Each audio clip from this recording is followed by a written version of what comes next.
Michael Weber, Artistic Director of Chicago's Porchlight Music Theater.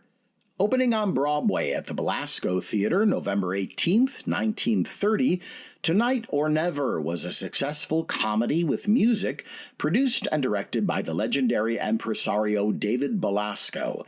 In fact, his last production in an extraordinary career before his death that same year. Starring actor Melvin Douglas and actress, opera singer, and future politician Helen Gay Hagen, who Richard Nixon would slander as, quote, pink right down to her underwear, unquote, the two co-stars would fall in love and marry in 1931. Also in 1931, Hollywood would film Tonight or Never, with Melvin Douglas and several other members of the stage cast recreating their roles. However, in the film, former silent screen queen Gloria Swanson would be the leading lady, with Alison Skipworth and Boris Karloff in supporting roles. Studio executive Joseph Skank assigned Gloria Swanson the picture, believing it would help the actress get out of her career slump following the development of sound motion pictures. The film was the only of her early talkies in which she did not sing, although, ironically, while playing an opera singer. The film marked Melvin Douglas's screen debut in a career that would include The Old Dark House, Captains Courageous, Ninotchka, HUD, and Being There, both for which he won the Academy Award, and Ghost Story, his final film role in 1981. The play had an adventurous journey to the screen. In June 1931, Adela Rogers St. John's was assigned to write the screenplay. A month later, she was replaced with Sheridan Gibney, who was eventually replaced by Sidney Howard, who he himself was also replaced. According to a January 1931 news article, George Fitzmaurice was initially set to direct, but he was replaced by Mervyn LeRoy, who would become director and/or producer of some of the most outstanding Golden Age films, including Little Caesar, I Am a Fugitive from a Chain Gang, Gold Diggers of 1933, and The Wizard of Oz. The Hays Code strongly objected to Tonight or Never and demanded several cuts to be made. The scene in which the code thought to be the most vulgar was the love scene between the two stars. A staff member commented, quote, "This scene was one of the most offensive, if not the most offensive in my recollection," unquote. In 1931, the film was allowed to be released, but the requests for releases in 1935 and 1937 were rejected based on the film's reputation. The story of an opera singer with a voice like crystal, pure but cold, she puts no feeling into her singing because she claims never to have been in love. Enter a mystery man. Is he merely a gigolo or the man of her dreams? And now that she may find the passion in her singing, will she be heard by the impresario who is touring Europe to find new singers for New York's Metropolitan Opera? That's the juicy story we have for you now. From the January 25th, 1937 episode of the Lux Radio Theater, here are Jeanette Mcdonald, and from the Broadway production and 1931 film Melvin Douglas with Louis Alberni in Tonight or Never. Hollywood, California, Monday, January 25th.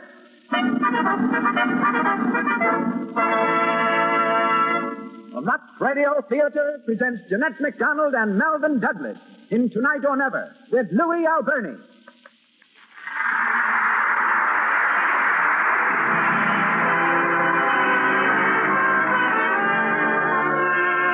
Lux presents Hollywood.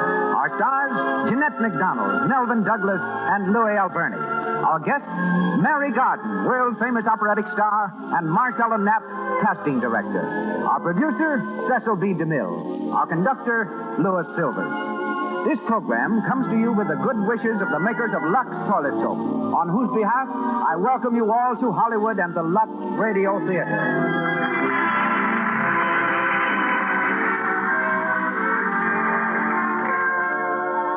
A word to the ladies. Sometimes housework leaves you not only pretty tired, but feeling sort of, oh, what's the use? You don't feel attractive and scarcely expect to look it. Just try this, will you? Relax for a few moments in a hot Lux toilet soap bath. You'll find it peps you up amazingly, leaves skin smooth and delicately fragrant. A wonderful way to protect daintiness. Keep skin really sweet. A luxurious, refreshing beauty bath at a very moderate cost. You'll love it. And now, the producer of the Lux Radio Theater, Mr. Cecil B. DeMille.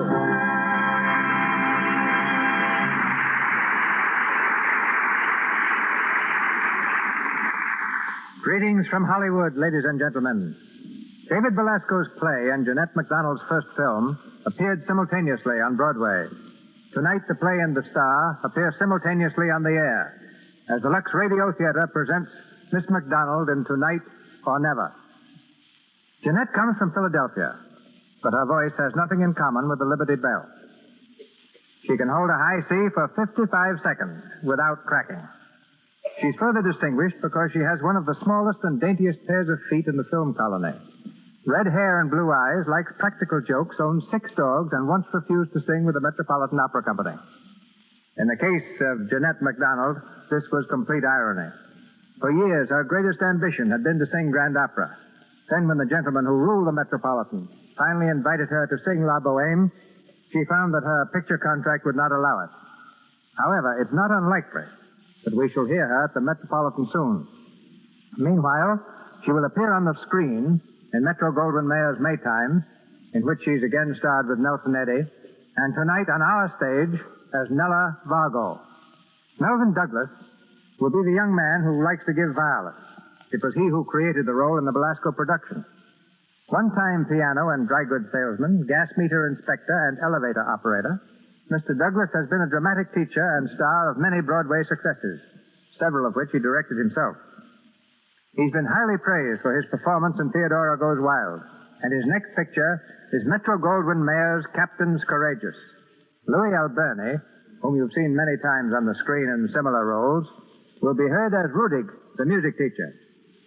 Ladies and gentlemen, the Lux Radio Theater now presents Jeanette Mcdonald and Melvin Douglas in Tonight or Never with Louis Alberni.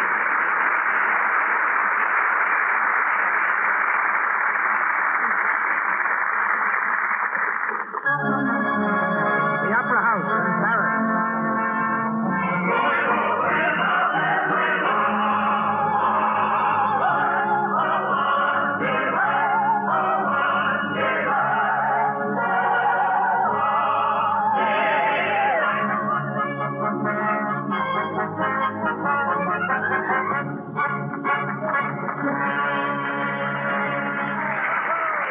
The curtain has fallen on the last act, and the applause of an appreciative audience is echoing through the old theater.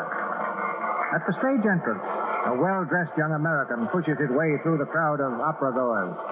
He's trying to reach the wings backstage, but the doorman blocks his way. Here, you can't go in there, monsieur. No one is allowed backstage after the performance. But I'd like to see Miss Vargo, please. She's expecting you, monsieur? No, but, What name, please? my name's...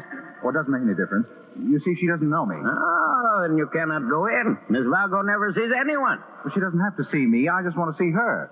As she comes off the stage. I'm sorry. You want to see her, you buy a ticket for the opera. I did. I just saw the performance. But I'd like to see Miss Vargo up close. You know. Up close? Yes. Well, next time, buy a better seat. Oh. I'm sorry, mister.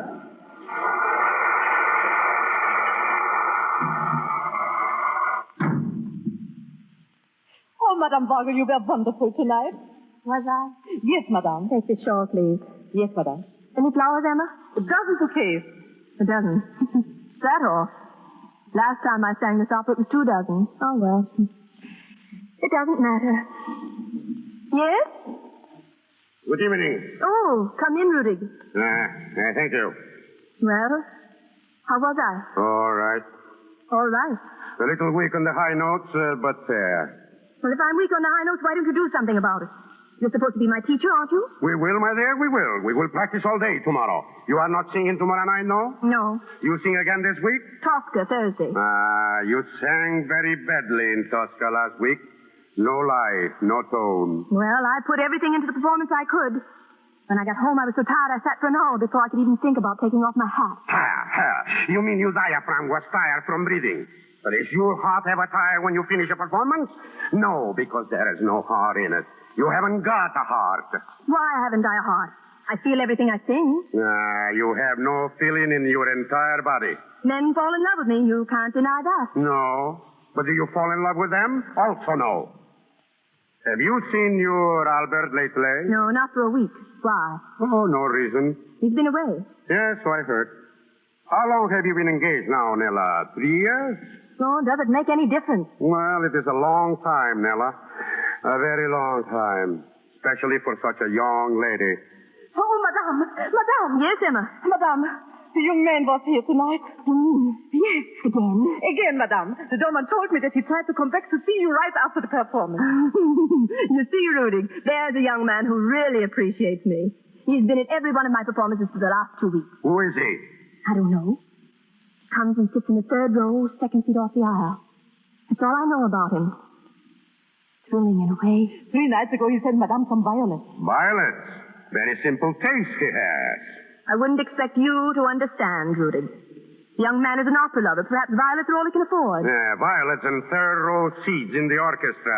They don't match somehow. So get out, please. Very well. I will see you tomorrow, Nella. Yes, come to the house at 4. Better make it at 3, my dear. We have a good deal of practicing to do. All right, 3. But come on time.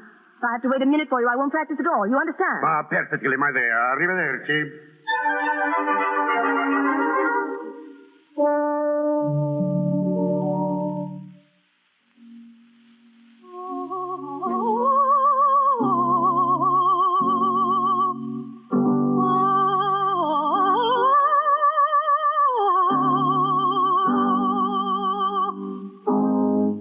Is that better, Rudy? Just a little.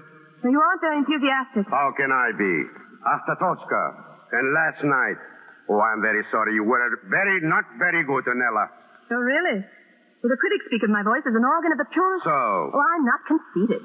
I'm simply quoting as an organ of the... Well, that's just the trouble. It is nothing but an organ. It is as cold and passionless as an ice box. But it is a voice. And someday, when you have learned to live and suffer a little, then you'll sing. Suffer. Now you want me to suffer. Now listen to me. You were off pitch twice Tuesday. And they were two very sour notes. You never heard me sing a sour note in my life. My pitch is as true as... Oh, you made me perfectly wretched this afternoon. You're malicious. 2 sour notes. Madame. Yes, what is it, Emma? The young gentleman, Madame. He's walking past the house again. Oh, let me see. Quick. Pull the curtain open, Emma. Oh, be careful. Don't let him see you. Oh, he's good looking, isn't he? Let me have a look at him. He stands. I like that. Oh, good figure, hasn't he? Oh, so that's who he is, eh? He walks so slow. He just hates to pass the house. A schoolboy exhibition.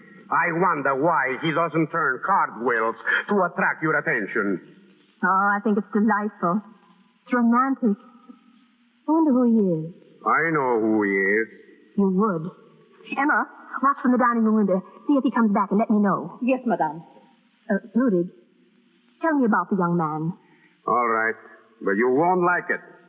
I sat next to him at the Hotel Royal Cafe yesterday. He was with I know, with a woman. Well, that's not a crime. Was she pretty? She was awful. Old. A sight. His mother, of course.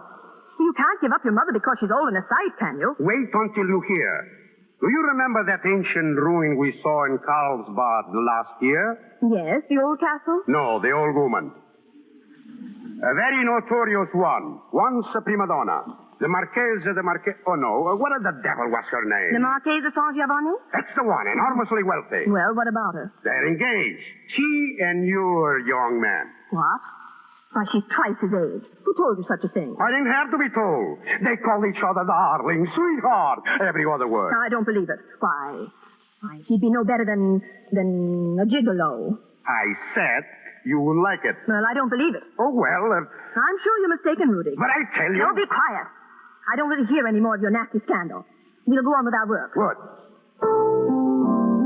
No, not that. I don't want to sing that. Well, what would you like to sing? Nothing. For heaven's sake, Nella, what is the matter with you? First you want to sing, then you don't want to sing, then you want to sing again. Oh, let me alone. Nella, what is wrong? What has happened to you? That's just it. Nothing ever happens. I get up, breakfast, practice with you, have lunch, practice again. Oh, I'm so tired of it, Rudy. I'm so bored. But you have your career. You should live in the roles you sing. Come now. Tosca. Let's begin with La Luna Piena and put your soul into it. Your soul. I can't. Vanilla. Do you know what that scene means? It means that my lover will be waiting for me. For me. It means that we're going to his villa, we two, all alone.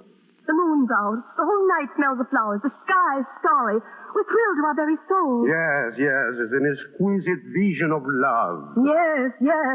But no one ever carries me off to his villa. No one makes love to me by moonlight when the whole world smells of flowers.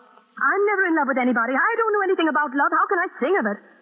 Oh, nothing ever happens to me. I'm the only woman on the stage nothing ever happens to. I might as well be dead as alive. Well, you have His Excellencies to console you. Oh, well. If you think Albert von Gruneck is a consolation, I don't. What does he know of love? Nothing. Hardly ever seen him anyhow. And I know why. My dear girl, Oh, now... you needn't pretend. He's been running around with that Lady Linden again. That croaking mezzo-soprano. Well, let him. You think I care? Oh, Madame! The young man is back again. What? He's just passing the house. Oh, dear. Oh, quick, Emma. See if he's still... Nella, please, we must work. Oh, very well. Emma, we pay no attention to him. Yes, Madame. I will sing. Play something, Rudy. Something gay, something light. Yes,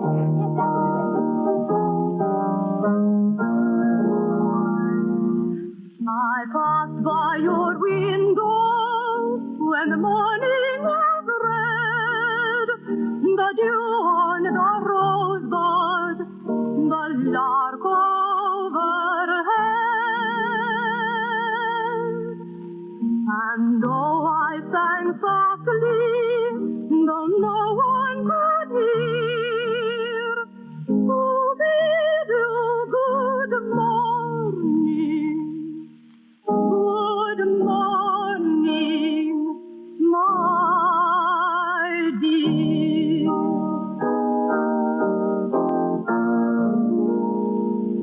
I passed by your window in the cool of the night. The lilies were watching, so still and so white. And though I sang softly, though no one was there, good night and God bless you.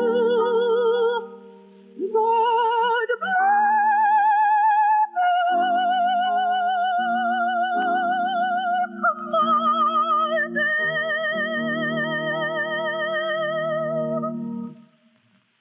Better. Much better. Emma, what is he doing now? He's standing on the sidewalk. He has been listening. Quick, shut the window. I don't want him to think I sang to him. No, never mind. Leave it open. So, you were singing that love song to him. And you never guessed.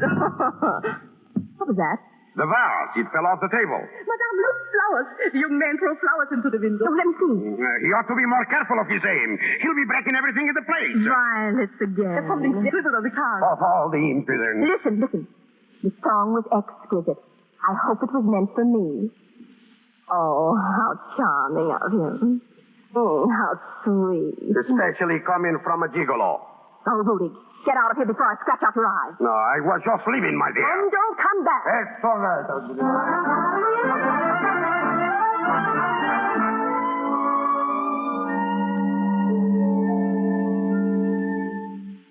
Well, how are you, darling? Hello. Quite a while since I've seen you, Albert. Yes, business, you know. Mm-hmm. Now, I passed Rudig on my way in. He was sitting in the hall. Rudig? I sent him away an hour ago. Malicious brute. Darling, you seem upset. I am. Where have you been, Albert? Oh, here and there. Are you taking me out tonight? No. Why not? Now, darling, don't be upset. It's business. Yes. Go on. There's a man in Paris, Monsieur Collier. He's a scout for the Metropolitan in New York, and I mean to make a point of meeting him. Will that take all evening? Perhaps. You see, he travels incognito, ducks in and out of the opera here, signing up singers. I want him to hear Tosca and Samson and Delilah. Oh, how nice. That means he'd hear me and Tosca and Lady Linden and Samson Delilah. My dear Albert, girl. I've had enough. Are you or are you not in love with Lady Linden? Nella, look here. Let's talk sensibly. I'm not going to lie to you. That would only place me in an undignified position. Now, my dear, I will admit that my acquaintance with Linden has not been entirely, official. There. Now, you see how frank I am? It's true, then. It is Linden. Now, you don't... You don't intend to break with her, then, I suppose. No, and you, with your common sense, your good common sense, will understand. Of course. Must I explain to an artist like you that a little flirtation of this sort means nothing? Absolutely nothing? Oh, can't you see that my position is unbearable at the Opera House? They call me the eternal fiancé. Opera House gossip. Who can stop it? You can. If you mean our marriage, my dear, I'd ask no greater honor. But I'm not free to consider my feelings. Certain members of my family are narrow-minded, prejudiced. I must give them time to accustom themselves to the thought of an opera singer. Haven't they grown accustomed to the thought in 3 years? Patience, dear Nella. A little more patience. Patience. What would you say if I had a little flirtation? You couldn't do it. Why couldn't I? Because you're a monogamous little angel. And that's why I adore you. Now, if you adore me so much, then break with Linden. What again? You must. If you don't, I shall also consider myself to be free to do a little flirting myself. Now, what do you think of that? Please don't cry. I never could stand tears. I'm not crying. Do you intend to give up Linden? No, I don't. Very well, then. Get out. Get out. Nothing could hold me here. What I do is my business, not yours. Goodbye. Oh. Nella, what is wrong? Oh, be quiet. Can't I smash one of my own vases if I feel like it? I'll smash whatever I like. Oh, but Nella, please. Don't think I love him. I don't. I hate him. Mamma mia. He's humiliated, but I won't be humiliated. I won't. Put down that lamp. Very well. Oh, Nella. Do you know what's happened? It's Albert. He won't give her up. And I'm to wait until he grows tired of her. But I won't. I'll have a little flirtation myself. Rudy, where does this young man live? Who? The one who sends me violets. He must be in love with me. And he's handsome. Where does he live? At the Hotel Royal? I think so, but Nella. And they lay off my newest gown, the white one. Yes, madame. And all my jewels, you know. Yes, madame. And my latest perfume. please. What is it called? Oh, yes, tonight or never. I'll use that. Rudy, call the florist. Order gardenias, a dozen. No, 2 dozen. Corpo di Emma, come here. Yes, madame. Order a taxi to be here in 10 minutes. Please. But what about dinner, madame? Oh, feed it to the cat. Food doesn't interest you. Tonight my heart's hungry. How much are gardenias, please? Order enough. I want the fragrance of the flowers to be overpowering. Adventure is just around the corner. Romance, magic. Oh, how I've dreamed of it, longed for it, lived for it. Nella, gardenias are terribly expensive. I'll order 6. 6? Here I am starting for paradise, and you expect me to economize on the trip. I say order 2 dozen. 2 dozen apiece, or other way.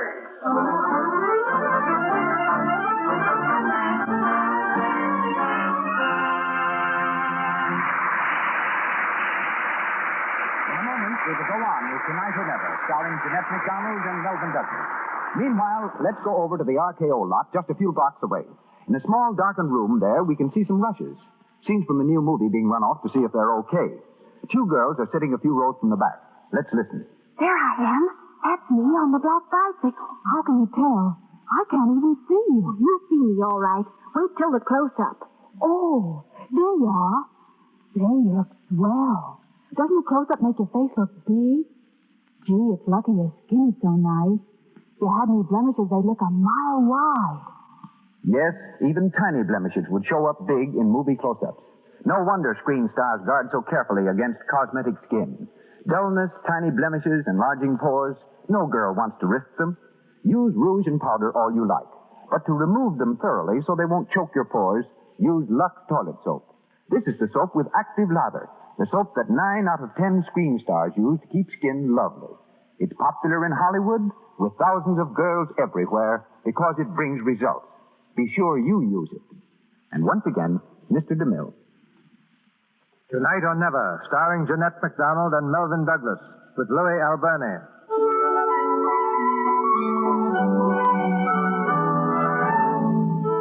Determined to find romance, Nella is growing indiscreet. We discover her now in the lobby of the Hotel Royal, where she has gone to find the mysterious young stranger. As she approaches the desk, the Clerk leans forward politely.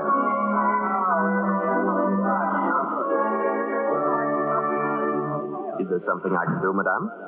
Yes. Is there a young man stopping here about, so tall, very good looking? Why, madame, what is the name? Well, I don't know. Then I'm afraid I can't help you. Oh, wait. The Marquise Saint-Giovanni, is she here? Yes. Well, there's a young man with her? Oh, yes. They have a suite. That's the young man I mean. I see. What is the number, please? 480, 81, and 82. Shall I have a boy take you up? Oh, no, I just wanted to know. I'm not going up. Thank you very much. Thank you. Strange. Hello.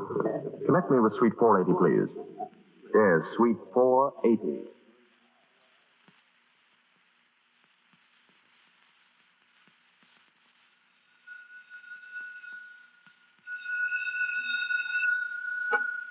Hello.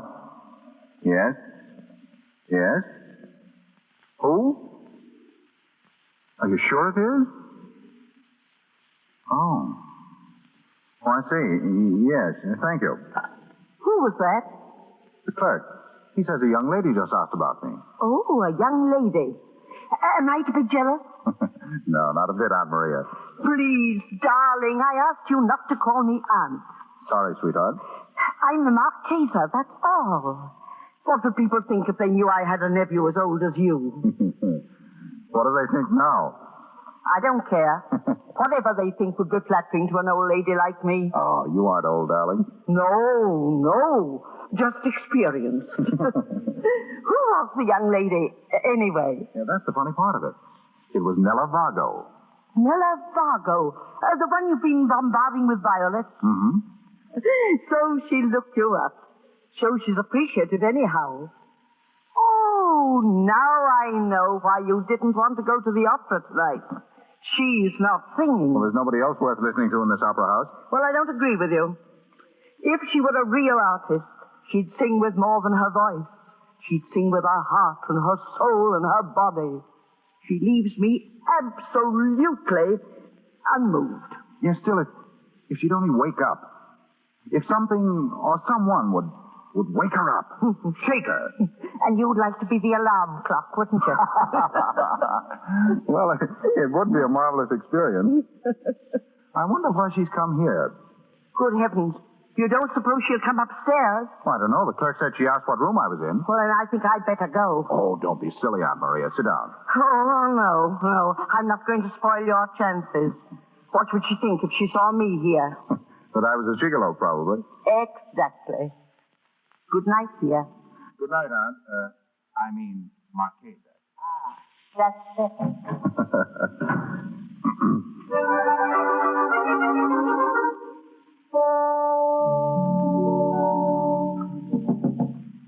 Come in. Oh. How do you do? How do you do? Is Mrs. Jackson in? Mrs. Jackson. They live here. Oh, is Madame looking for the American consul's wife? Yes, this is their apartment, isn't it? No, the Jacksons are on the floor above. Oh, I'm so sorry. Pardon me. The elevator boy let me off, and I never looked. I just rushed in here. So stupid of him. Yes, Madame. But of course, if he had a great deal of intelligence, he wouldn't be an elevator boy, would he? No, Madame. And in a hotel, all the floors look the same. They do, don't they? Yes, Madame. Yes. Well, then, I hope you'll pardon my intrusion. I suppose I shall have to go on up to the next floor. I'm on my way to see the Jacksons. We're very good friends, you know. Oh, really? Well, then I'm surprised Madame doesn't know that the Jacksons have gone away. Hmm? Yes, they've been in Deauville for a week. Oh, no, not really. Yes. Oh, dear. Oh, this is most embarrassing, isn't it? I really ought to explain, you see. Well, it's quite all right. I understand. Oh, do you? Yes, of course. Dear. Well, I beg your pardon, and good night. Good night. Good night. Good night. I'm so sorry. Good night. Good night.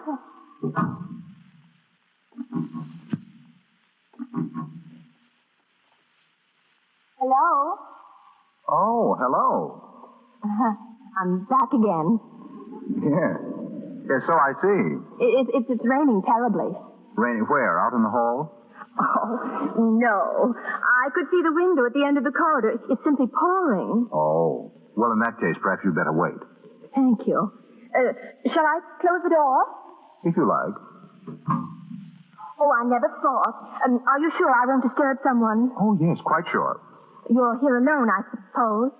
Well, I'm alone tonight. Do you mind? I only asked because I noticed such a strange odor of perfume when I came in. Yes, it's quite a new perfume. Perhaps you've heard of it. It's called Tonight or Never. No, I never noticed names of perfumes. Oh, that's odd. Because you're wearing it yourself. Oh, am I? Yes. It's a most fascinating scent. Excuse me. May I offer you a liqueur? If you don't mind, a little chartreuse. It's such a pretty green. Yes, I know you like green.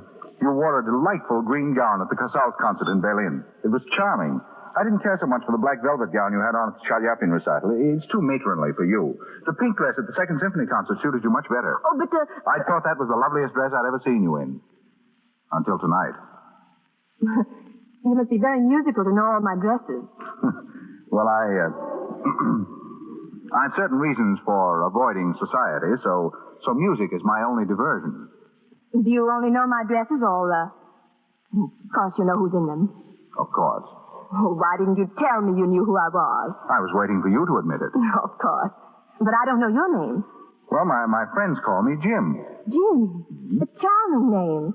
Now we know each other. Delighted. I am honored. You know, I'm greatly flattered. You haven't missed one of my performances lately. And then your walks past my house. And the flowers. I felt that I have an unknown friend. Yes, I'm a most sincere admirer of your art. I like you best in Tosca. Oh, I'm glad you do. It's my favorite opera. Yes, so I've noticed. I especially like the way you do the Tonight I'm Singing scene. Meet me at the stage door and we'll run off to the villa. The moon is out. The night is perfumed with flowers. You sing it with great sincerity. And if I may say so, with a sort of longing. An unusual conception. Now, isn't that odd? We were talking of that only today. Isn't that odd? You know, I'd like to rewrite Tosca.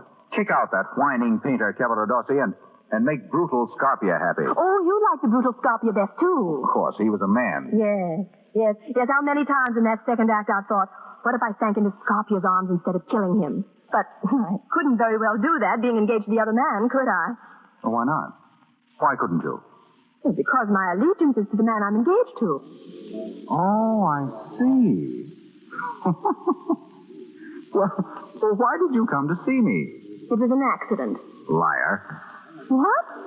You knew the Jacksons were out of town, didn't you? Well, what difference does it make? Quite a lot, I should say.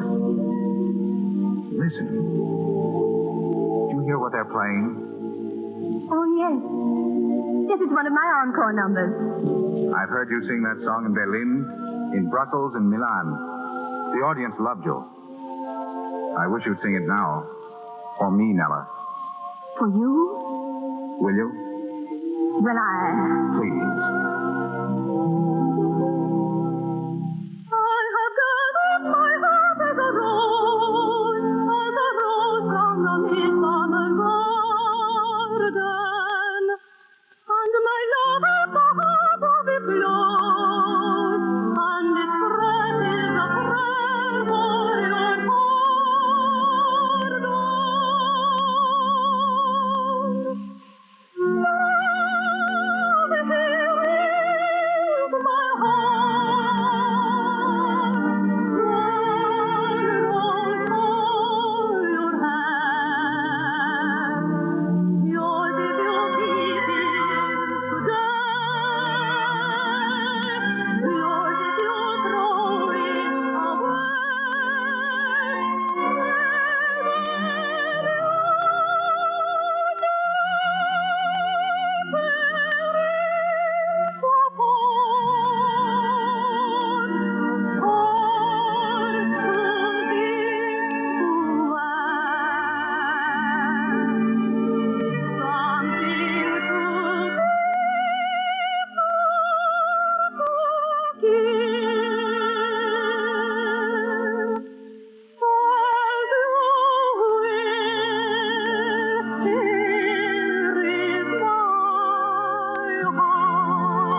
believed you that time, Nella.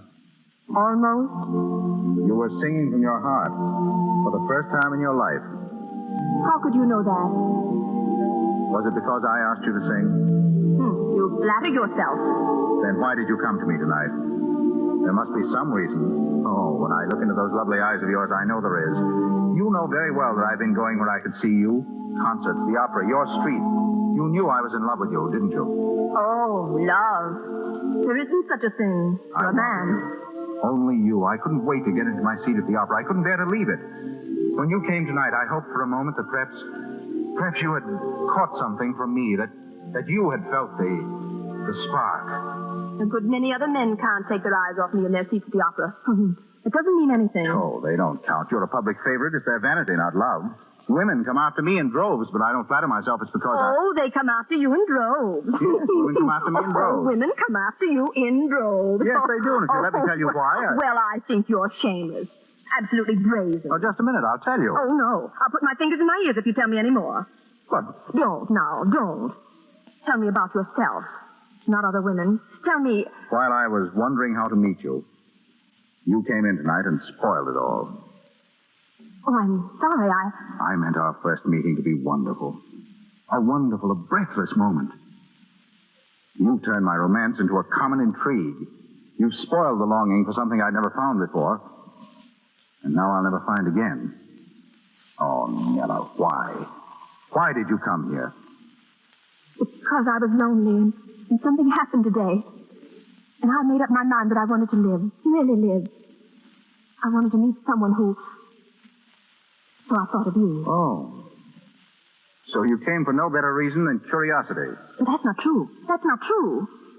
Well? You must believe me. Love means... It means everything to me. I want it. Why shouldn't I be honest and say it? I do want it. I want what my Tosca wanted and got. Someone who could carry her away from the stage door, carry her in his arms, but no, it isn't you. I can see that. I'm afraid of you. Why now? Because you're different. Strange. When you say you love me, I almost believe you. I do love you. And you love me. Let me go. No. Stop. There, you see? Oh, you're very possessive, aren't you? Very, and I adore you. You don't. Shall I show you again? No. Once is enough.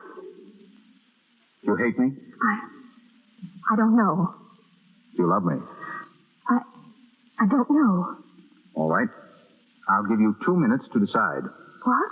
You see that clock way up over there? When that clock strikes 10, I want your answer. What? If you're still here after 2 minutes, you love me, and I'll never let you go. Well, I won't be here. You call me a taxi at once, and I never want to see you again. Then this is the end of your little adventure? The very end. Oh, you'll be sorry, Nella. You'll never forgive yourself. You'll never know what you've lost, what you've been robbed of. Robbed? Yes, robbed. Robbed of something that makes your heart sing in the morning and beat at night. Robbed of the only thing that makes life worth living. You've still got a minute. Shall I order the taxi? No. No, for that minute. Keep on. Keep on telling me what I'm losing. Oh, Nella, you're losing the world. Because it doesn't mean anything without love. You're losing everything you've wanted for years, everything you've longed for. You know you have. You're losing the great adventure. That's what it is, Nella. To be loved by one man. To love one man only. Oh, Nella, don't lose it. Don't. Only 30 seconds left. Please. Call a taxi. Very well. No, wait. Before I go, I want you to kiss me. Just once. Darling. Oh, Jim. Please. Call it. No, darling. It's too late. Yes. Much too late.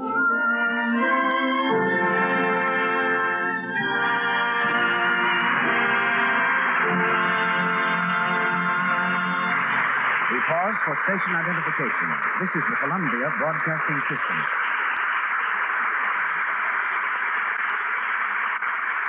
This is KNX Los Angeles, the voice of Hollywood.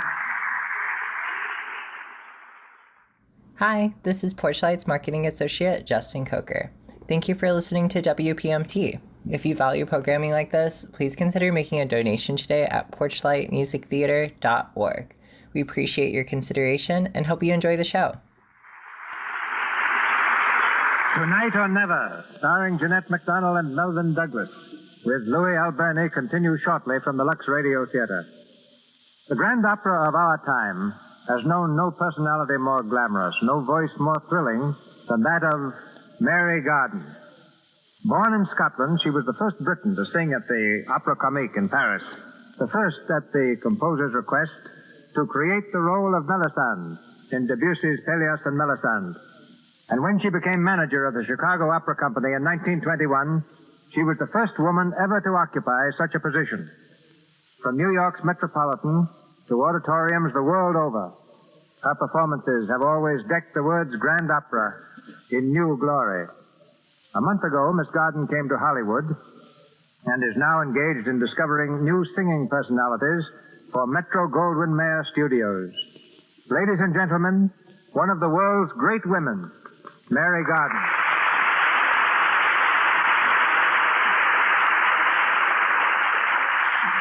Mr. DeMille, I thank you. For the last 20 years, I have been hearing about you and wondering if and when we would ever meet.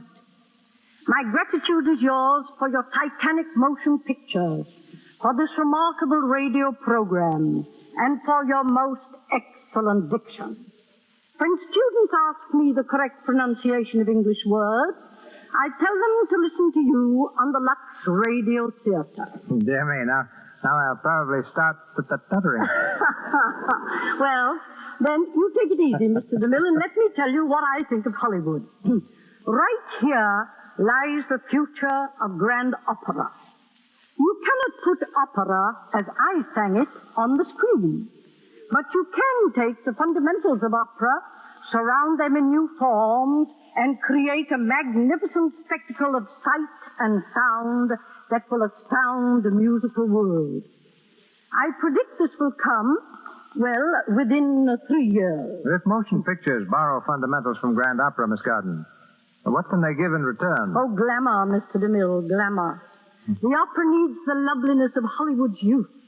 It needs to say goodbye to its 200-pound prima donna and give its audience physical beauty as well as artistic beauty. You know, fact never helped anyone to sing.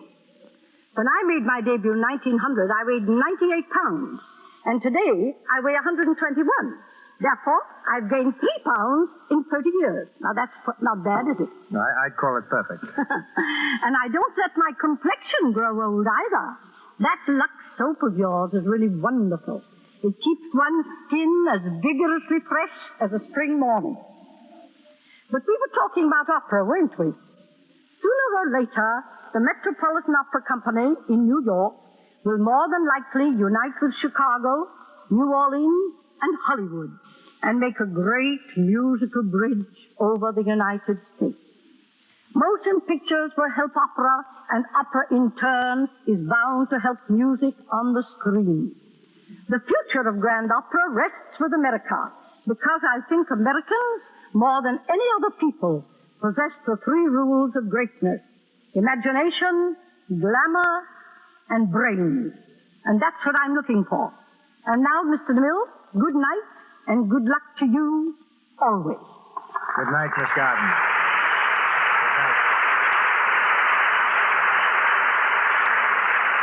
Once more, Tonight or Never, starring Jeanette Mcdonald and Melvin Douglas with Louis Alberni.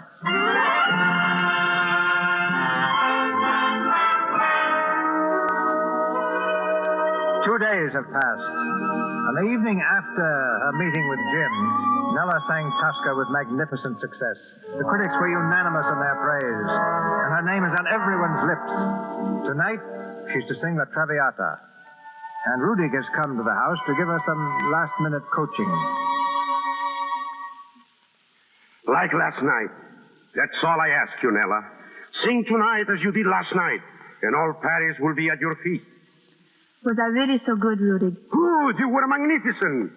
Some divine miracle must have happened. Perhaps. But I would like to see you now more excited, more triumphant. What is wrong, Nella? Nothing.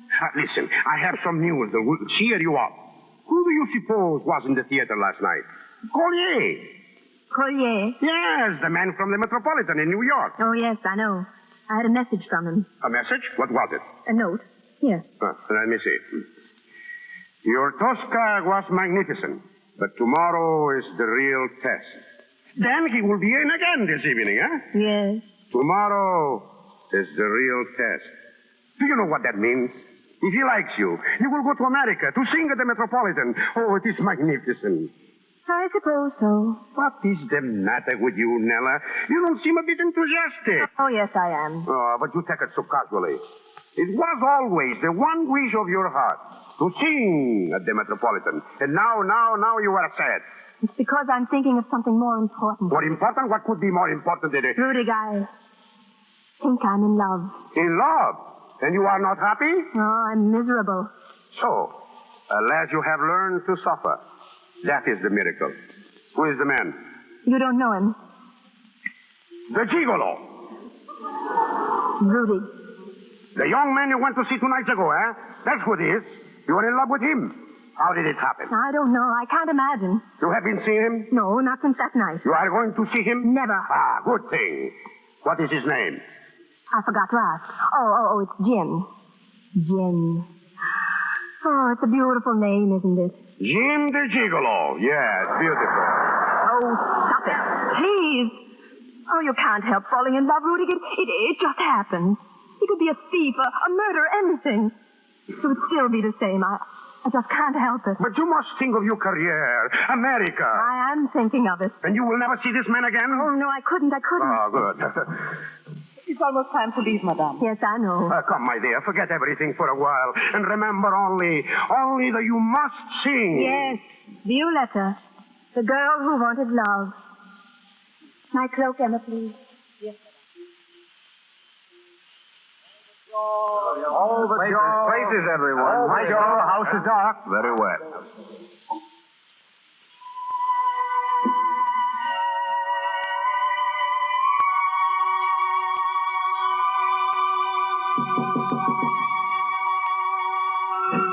Good evening, my dear. Oh, it's you. Good evening, Albert. Nella, my darling, I've been trying to reach you all day. You were perfection last night. What brilliance, what emotion. I can't find words to express it. How's Lady Linden, Albert? Nella, is that my welcome? Excuse me, please. Rudiger's been giving me some points. What were you saying, Rudiger? I was saying in the second act, Nella, you must be... Nella, wait. Are you angry with me? Oh, no, not at all. Then why do you act so? Shut the door, please, Rudy. Yes. Nella, I'm sorry about what I said the other day. Really, I am. And I'm going to make it up to you. I'm going to make you very happy, Nella. Really? What's the matter with you? The other day you blamed me for not setting the date for our marriage. Now, when I'm ready to do so, what's happened to you? Do you really want to know? Well, I have dined out. I've had a little flirtation. What? I don't believe it. You wouldn't. You're too conceited. You dare to say that? Oh, never mind me. I can tell you what has changed you so suddenly. I'm singing now, better than ever. I'm somebody, and somebody else wants me. Who? Monsieur Collier, that's who. He practically made me an offer. What? Yes. Everyone will want me after now. That's why you want to marry me. But you won't marry me, you understand? Because I won't have you. Nonsense, you don't mean it. It's Linden. You're jealous of her because I'm not. It's not Linden. What's your, madame? Yes, I'll be right there. Nella, please, darling. Don't touch me. I'm leaving here on the first boat I can get. I'm through with you. I'm through with Paris. I'm through with everyone. Goodbye. Remember, Nella, tonight is the test. Through with me. A flirtation. Did you hear that, Rudy? Yes, Your Excellency. Oh, she can't mean it, of course. She's just jealous. I know her. Am I right, Rudy? You know, Your Excellency, I am always impressed by your knowledge of human nature. Of course. I know her every...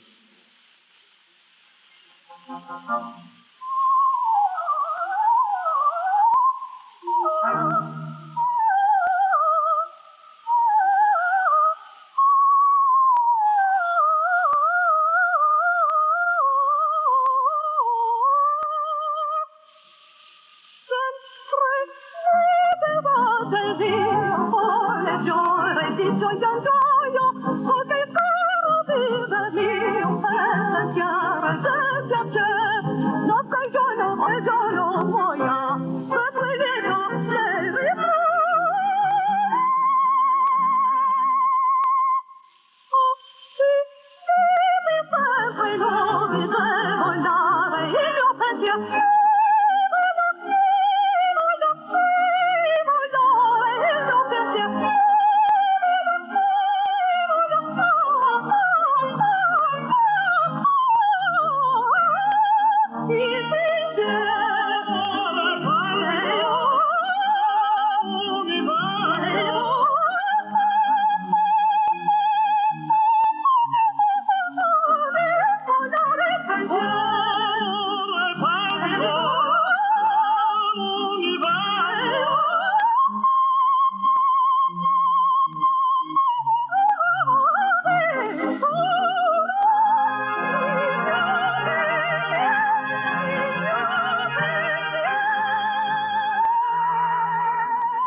Good evening, Hammer. Good evening. Your cloak, madame. Thank you. How was it tonight, madame? Oh, all right, I suppose. Has anyone telephoned? No one, madame. Are you sure? Oh, yes. That someone is here. Here? Who? The young man. What's that? He's in the living room. Oh, dear. I'll tell him to leave at once. Oh, no. No, you mustn't do that. I'll see him. Nella. Wait here, Ruby. Please don't go away. Don't go away. Well, hello. You. What are you doing here? Are the Jacksons at home? Or am I in the wrong house? What do you want? I've come to congratulate you. A very unusual performance tonight. You were there? Well, you don't suppose I'd miss it. Why haven't you been at home more often? I phoned 3 times. I know. I didn't want to speak to you. Well, that's frank enough. Why? I think I'd better tell you. I'm going away. My plans are all made. Oh, where are you going? To America. I shall be very glad to leave this place. And forever. Very glad. I'm going away too shortly. Oh? Where are you going? To America. Oh. Is the Marchesa going? Well, no, not at present. Later. Of course, you knew I'd come tonight. I didn't. I didn't want to meet you again. Ever. Is this visit going to be long? Probably. Unless you put me out. Will you kindly tell me why you came? I came to return your call. Oh. And to tell you again that I adore you. Really? And how is the Marchesa these days? Well, she's very well, thank you. How nice. Oh, Nella, what's going to happen to us? I don't know. You think I'll let you go now? I know it wasn't love that sent you to me. But now, don't you love me just a little? I don't know. Darling. All I know is that I'll never see a spring rain falling, that I shan't think of you in that little cafe and all you said and your kisses. I love you. You've shown me that I have a heart. I love you. You've taught me to love. I love you. Now I have to send you away. I love you. Oh, I can't bear it when you talk that way. Please don't. Nella, my darling. No. Nella. Go, please go. Very well. But before I do, suppose we talk business. Oh, What is your usual fee? Well, you're very unkind. Will you sign this, please? What is it, the check for supper? Hardly. It's a contract. It calls for 2 seasons at the Metropolitan in New York. You're mad. No, I'm not. No, really, you sign there and I sign here. Who are you? Collier's the name, James Collier. The French pronounce it Collier. Collier? Yeah. Collier? Yes, C-O-L-L-I. You're not. You can't be. But I am. I can prove. I'll show it to you on my passport. But the Marchesa, you and she... What? You're engaged to her. I am not. You are? Well, don't tell me. I ought to know. She's my aunt. Your aunt? Your aunt? Yes, people do have them, you know. Well, then you're not, What Rudig said you were? Of course not. I dance terribly. Oh, Jim. I thought... Well, he told me... Oh, you'll never forgive me. Oh, yes, I will. No, you won't. You're forgiven right now. But I don't want to be forgiven. I don't deserve it. Now, listen, you're going to be forgiven and you're going to like it. You mean it? Yes, and now I'll give you just 2 minutes, darling. Just 2 minutes to... No. Not 2 minutes. Why? Because all I need is... Oh, Jim, darling. How long does it take to say, I love you?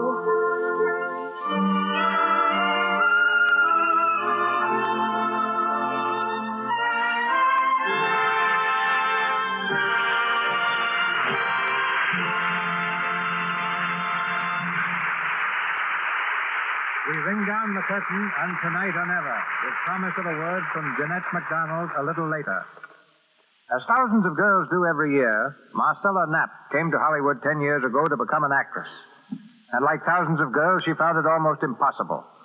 But in spite of her cool reception, she liked the movies so well that she decided to go to work for Metro-Goldwyn-Mayer as an office girl. Today, as a casting director, she occupies one of the most responsible positions on the lot, casting players in all MGM major productions. Ladies and gentlemen, Marcella Knapp. Thank you, Mr. DeMille. A casting director's job, ladies and gentlemen, is briefly this.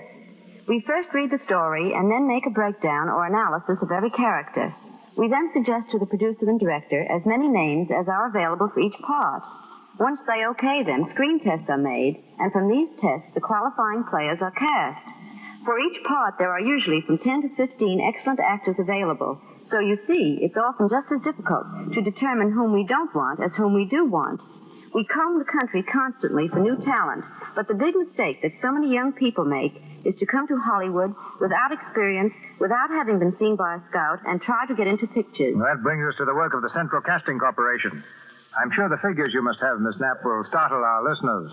First, let me say that Central Casting is an organization controlled by the studios to handle the tens of thousands who want to be film extras. But so many registrations are now on file, no new ones are being accepted. Every day, over 12,000 extras try to find work, while the average number of jobs is only about 600. They are paid by the day, the salaries ranging from $3.20 to $15. There is one exception, babies. An infant gets $75 a day and is under constant medical care. The $15 extras furnish their own wardrobe. We use them for ballroom and similar work. As most of these girls are used in close-ups, they must be exceptionally good-looking. One of the principal requirements is a clear, lovely skin. It's really surprising how many girls do have flawless complexions. So surprising, in fact, that time and again I've asked them what they use. The answer is almost unanimous. Lux toilet soap. This soap, it seems, is really a part of Hollywood. But no matter how lovely you are or how talented, don't come to Hollywood unless you have a job. Just remember that out of the 40,000 who have gone to Central Casting for jobs, only 13 have become stars. If you have what it takes, our scouts will find you. Thanks, and good night. Good night, Miss Knapp. Good night. And now a word from our star. Ladies and gentlemen, Miss Jeanette Mcdonald. Thank you, Mr. DeMille. It seems we only have time for hello and goodbye, but I do want to say it was particularly nice to come back again to the Lux Radio Theater. You see, our play tonight provided the first change I've had, so to speak, since last August when we started to make Maytime. But now that's completed, too, and after a little vacation, I'll begin work on Rudolph Rimmel's Firefly. Meanwhile, till we meet again, goodbye. Good night, Jeanette. Thank you, Miss McDonald. Ladies and gentlemen, this is your announcer, Melvin Douglas. Before Mr. DeMille tells you of the exceptional treat in store for you next week, may I say that Miss McDonald, Miss Garden, Melvin Douglas, and Miss Knapp appeared tonight through courtesy of Metro-Goldwyn-Mayer Studios, Mr. DeMille Paramount, and Louis Silver's 20th Century Fox. And now, Mr. DeMille. For many weeks, ladies and gentlemen, the Lux Radio Theater has hoped for the time when we could make the following announcement. The moment has come at last. And we know that you share our pleasure when we say that next Monday night, the Lux Radio Theater presents that outstanding motion picture success, Mr. Deeds Goes to Town, with the original stars, Gary Cooper and Jean Arthur. This picture did more than shatter box office records. It added such words as pixelated and doodling to everyday vocabulary, and revealed Gary Cooper as the man who gave the tuba a soul. Our sponsors, the makers of Lux Toilet Soap, join me in inviting you to be with us again next Monday night.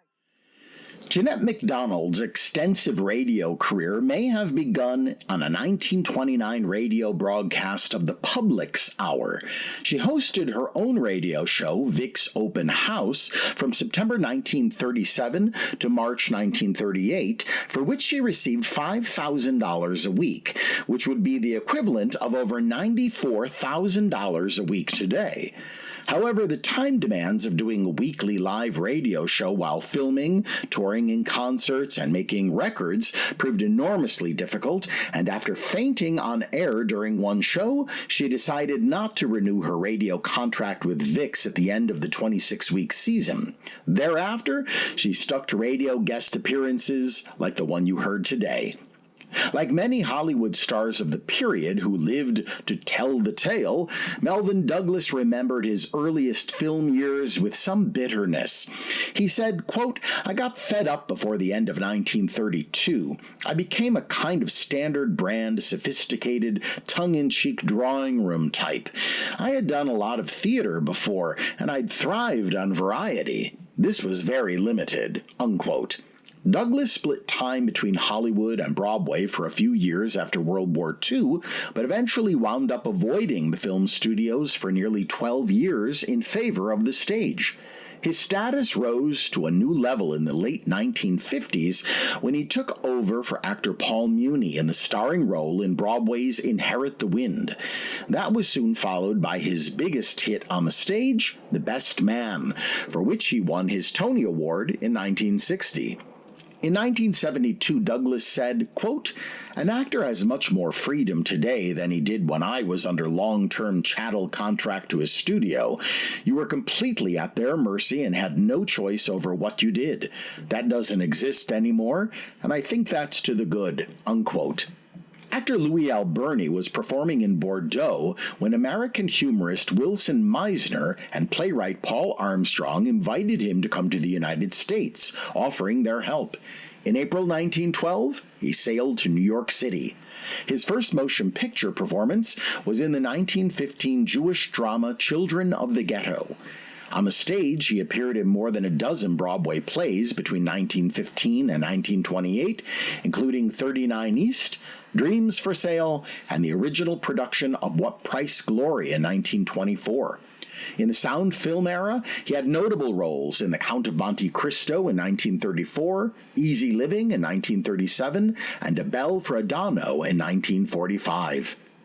Theaters across the country need your support now, more than ever. We hope you'll consider a donation to Porchlight Music Theater today. Just go to porchlightmusictheater.org. Until next time on Classic Musicals from the Golden Age of Radio, I'm Michael Weber.